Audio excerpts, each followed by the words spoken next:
Time for us to have a conversation with Ayodeji Ajadi. Now, Ayodeji is a playwright and theater director. And this morning is going to be telling us about his play, most importantly about the journey, which I find very interesting. How are you doing today? I'm fine, good morning. Good morning. It's great to have you on the show.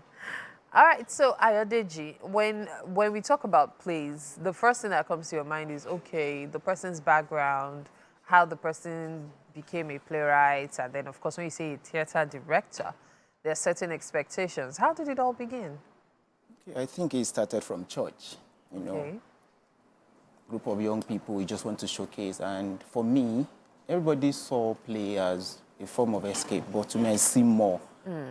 I like the fact that, you could think of something from the scratch, from writing, then you see it manifest on stage and people are enjoying it. And I like that instant gratification where, people are reacting, the feedback immediately, and They're I'm done. excited and they're Yes, and praising I'm your done. work. Yeah. So at the beginning, I was also thinking maybe it's just a kind of an escape route, but for me, it's now more that after uni, I'm seeing more light about how theater is actually very important. It's a very crucial form of art, and how in Nigeria we don't really appreciate theater. Well, I think it's quite good, and I'm doing well in it. Now, your group of thespians, there's a very interesting story about it. How you guys came together. Could you tell us about it? Okay, I think when it became a kind of serious thing for me, it started from Babcock University. When I was in my second year, and I've been doing drama, like I said, from church. And we go to church, you see people, everybody's acting, doing events, people are acting. And 7 of us came together and said, can we actually make this more? And we started. I came from economics, this one is coming from BISA, this one is coming from biochemistry, and before you know it, we started something meaningful that even after school, we are still in existence. Was there no such department in your school?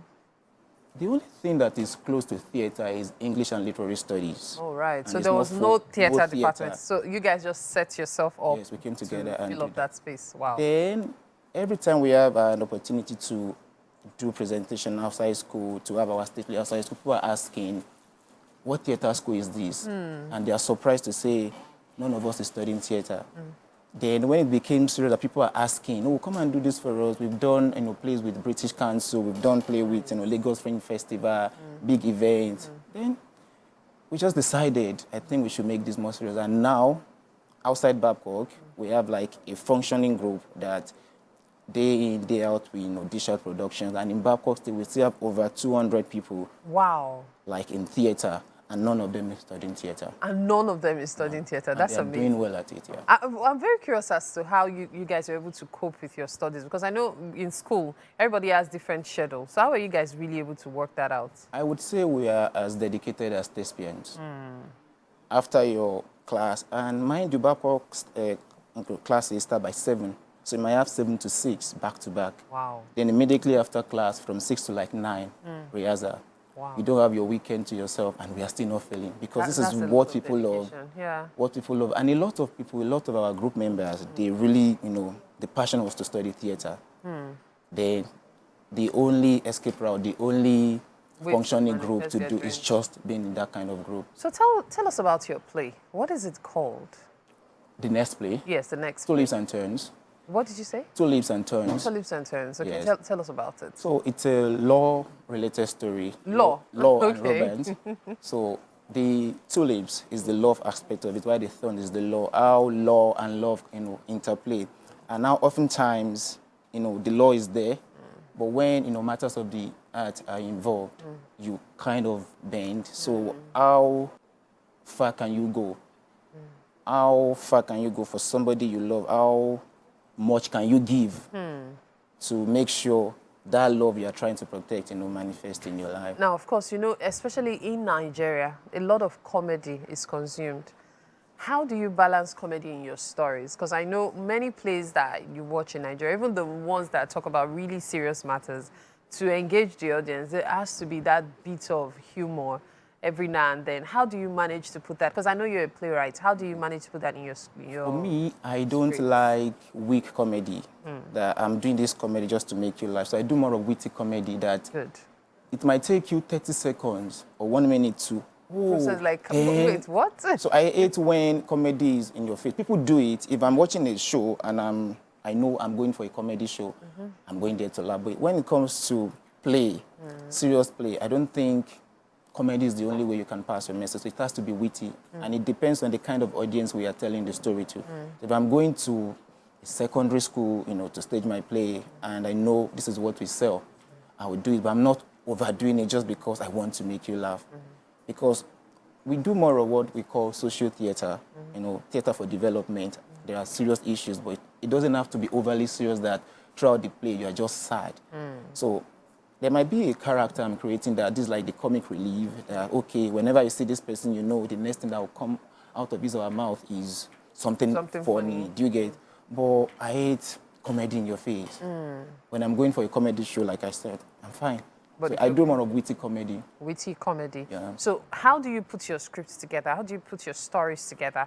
Is it, you take something from the environment, or you are, I'd like to borrow the word straight-jacketed, like this is the kind of stories you like to focus on, or you do all sorts of stories? We do all sorts, and we have what we call a kind of 3-month plan. So this month we might be doing this 3 months. Wait, you guys are not professionals in quotes. Like this isn't what you studied, is what I mean. Yes. Yet you guys are like professionals when it comes to doing the business. We've gone to schools. After uni, I've done theater school, I've done film school, I've attended writing classes, understudy people, internship, and I'm not the only one. Other people are doing the same thing just to be in that space. And some of my members are currently in theater school and film school as we speak. That is so cool. So the question you were asking about how I put your stories together. So what I do is we do what we call like 3 months plan. So for these 3 months, we might be doing traditional plays. Okay. Then we look at issues that we want to address. Then we look at the best way to tell that kind of story. We look at what people have done.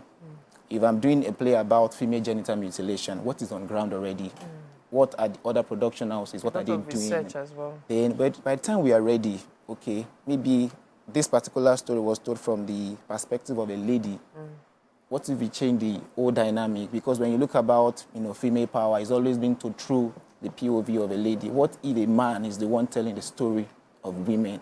Because so we do more of, this is what is on ground. What can we add to it? Then when it comes to creating the story itself, I take time. I will think it through in my head. It might take me months, but by the time I'm writing, it seems like I'm writing I'm copying an assignment.